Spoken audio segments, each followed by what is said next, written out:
ব্রাহ্মণবাড়িয়া জেলা গণ অধিকার পরিষদের সংগ্রামী সভাপতি জননেতা জনাব আশরাফুল হাসান তপু। জনতার অধিকার আমাদের অঙ্গীকার, জনতার অধিকার আমাদের অঙ্গীকার, আমাদের ভয় নাই, রাজপথ ছেড়ে নাই, আমাদের ভয় নাই। আসলের বলবে বিসমিল্লাহির রহমানির রহিম। সংগ্রামী ব্রাহ্মণবাড়িয়াবাসী, আসসালামু আলাইকুম। আপনারা সবাই কেমন আছেন? প্রিয় ব্রাহ্মণবাড়িয়াবাসী, রাজনীতিতে নতুন সুর, নেতা মোদির ভিপি নূর।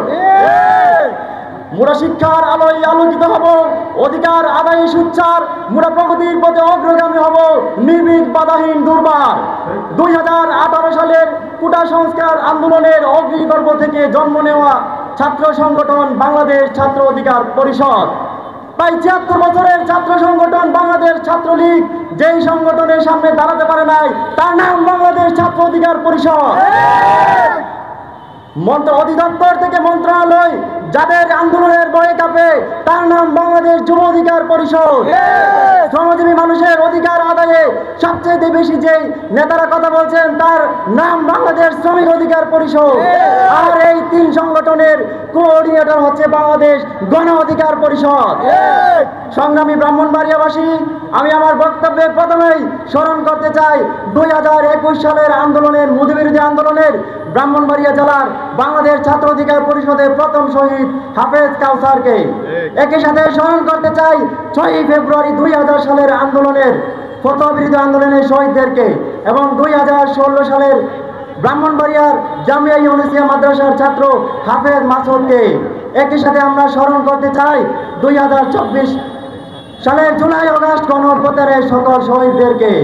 প্রিয় ব্রাহ্মণবাড়িয়াবাসী, আপনাদের সামনে আমি আজকে দুই একটা পয়েন্টে কথা বলবো। তার মধ্যে সবচেয়ে ইম্পর্টেন্ট যে বিষয়, আমাদের এই ছাত্র অধিকার পরিষদকে 2018 সালে মামলার মাধ্যমে থামিয়ে দেওয়ার চেষ্টা করা হয়েছিল।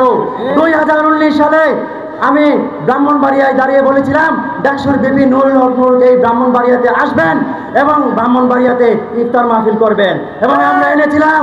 আমার নামে মামলা হয়েছিল, কিন্তু এরপরেও আমরা তাকে এনেছিলাম। 2020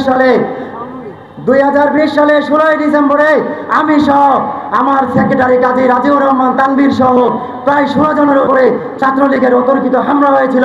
আমরা থেমে যাইনি প্রিয় ব্রাহ্মণবাড়িয়াবাসী, আমরা থেমে যাইনি।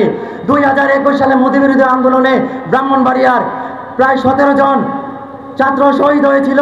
2022 সালে আমাকে মামলা দেওয়ার জন্য আমার নামের আগে মাওলানা যুক্ত করে আমাকে মামলা দেওয়া হয়েছিল।